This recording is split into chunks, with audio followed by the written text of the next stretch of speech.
كيف يموت؟ نرجع عند الشيعة، تقتله امرأة لها لحية. هذا كلام، هذا كلام، هذا كلام. بعد كل بنوا جبلا عظيما جدا، ثم ماذا؟ تراه منتبرا وليس فيه شيء. بعد كل هذا تقتله مرة؟ السلام عليكم ورحمة الله وبركاته.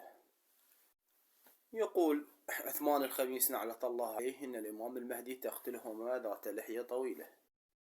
هذا الرواية ضعيفة لدى الشيعة، ضعيفة جدا. نعم تقتله امرأة لكن ليس لديها لحية، ولا يوجد عيب أو أشكال في هذا الشيء. عثمان الخميس لديك رواية موثوقة جدا إن نبي محمد صلى الله عليه وآله وسلم قتلته امرأة، وضعت له في الشاة هي النعجة سما.